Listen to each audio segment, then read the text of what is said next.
안녕하세요. 오레오 부동산 중개법인 대표 박재입니다. 오늘은 유치권에 대해서 알아보겠습니다. 유치권이라는 거는 그 목적물을 두고 채권 변제 받을 때까지 인도를 거절할 수 있는 권리. 밑에 보면 대부분 공사비, 미납이라고 되어 있잖아요. 쉽게 얘기하면 내가 돈 받을 때까지 이 건물을 유치할 수 있는 권리예요. 자, 그러면 등기는 할 수 없어요. 등기부에 여러분 혹시 유치권이라는 등기부에 기입된 거 보신 적 있나요? 없을 거예요. 왜냐면 물건인 건 맞지만 등기부에 기재될 수 없는 돈 받을 수 있는 채권이 물건으로 변신, 물건화를 시켜주는 거예요.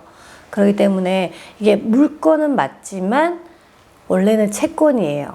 돈을 받을 수 있는 권리인데 물건화 시킨 게 유치권입니다. 그래서 유일하게 물건 중에 등기부에 기입이 안 되는 거예요. 유치권은 말소 기준 권리보다 앞에 선순위면 당연히 소멸이 안 되죠. 후순위면 소멸이 될까요? 아니요. 제가 말씀드렸죠.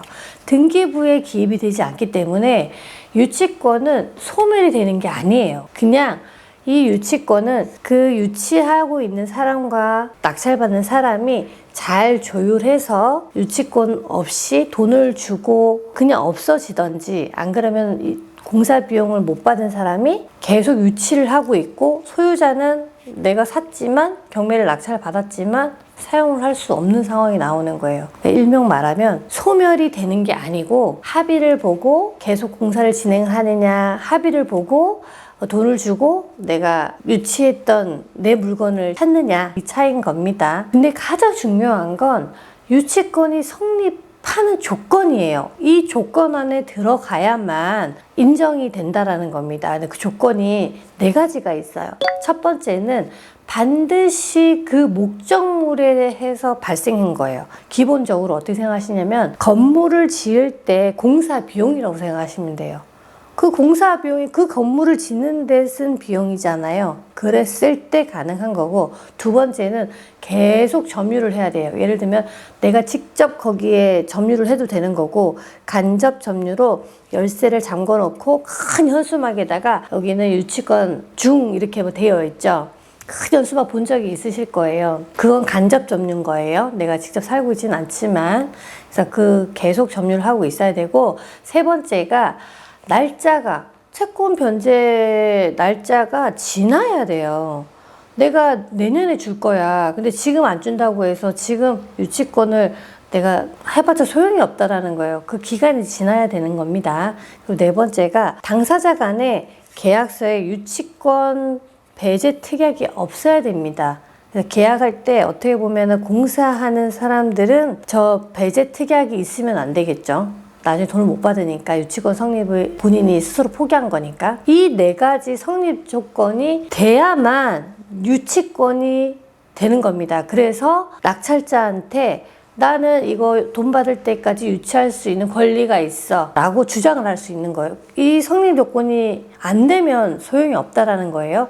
그래서 낙찰을 받기 전에 이 성립을 했는지 안 했는지 보시는 게 가장 중요할 것 같아요. 자, 유치권이 됐어요. 성립이 됐어요. 효력은 대항력이 있습니다. 대항력이 있다는 거 뭐죠? 누구에게나 힘이 있다라는 거예요. 대항할 수 있는 힘이. 그리고 채무가 변제될 때까지는 내가 그 목적물을 유치할 수가 있어요. 내가 1억 5천을 이 건물에 공사 비용으로 들어갔는데 1억만 줬어. 5천만 원 못 받았단 말이지? 그럼 그거 다 받을 때까지 유치할 수 있어요. 그리고 세 번째는 낙찰자한테 채무 변제를 요구할 수는 없어요. 이 말은 뭐냐면 그 건물은 원래 그 건물 지은 사람과 이제 건물주하고의 관계이지 새로운 낙찰자와의 관계는 아니잖아요. 근데 이렇게 생각하시면 돼요. 유치권이 있다라는 건 돈 받을 게 있습니다. 그래서 성립 조건을 다 맞춰놨어요. 그러면 당연히 낙찰받을 사람은 이게 이 정도 내가 1억 5천을 이 사람한테 줘야만 이 사람이 물건을 주겠네 하고는 당연히 낮은 금액으로 이게 계속 떨어지겠죠. 유찰이 되겠죠. 그러니까 가장 낮은 금액으로 아마 이 물건을 사실 거예요. 낮은 금액으로 산다는 건 뭐예요? 내가 줄 걸 생각한다라는 거지. 그런데 간혹 가다가 여기 이 부분에서 놓쳐서 배보다 배꼽이 된 상황이 나온 적도 있어요. 유치권이 없다고 생각을 했는데 두 번 유찰됐을 때 들어갔어. 근데 어머나 세상에 성립이 된 거예요. 그래서 유치권자는 나 그 돈 안 주면 안 나가. 자기는 여기에 지금 이걸 활용을 해야 되는데 결국에는 그 비용을 준 상황. 그래서 일반적으로 만약에 5억이면 내가 물건을 살 수 있는 거를 6억에 내가 그 물건을 산 경우가 있습니다. 그래서 그런 부분들이 조심을 해야 된다는 거예요. 자, 그러면 유치권 인정이 되는 거 안 되는 게 있어요. 기본적인 건물 공사에 대해서는 유치권이 해당이 됩니다. 하지만 많은 부분들이 놓치는 게 이거예요. 인테리어 공사.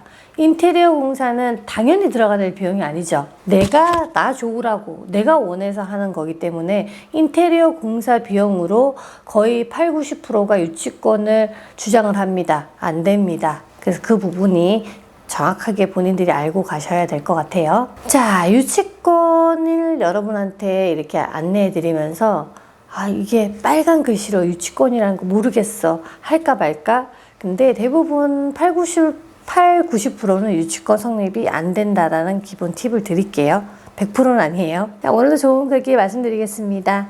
나를 믿는 마음을 기르면 세상이 더 넓어진다. 저도 제가 제 자신을 못 믿을 때가 있었어요. 결국엔 제가 계속 괴로운 거예요.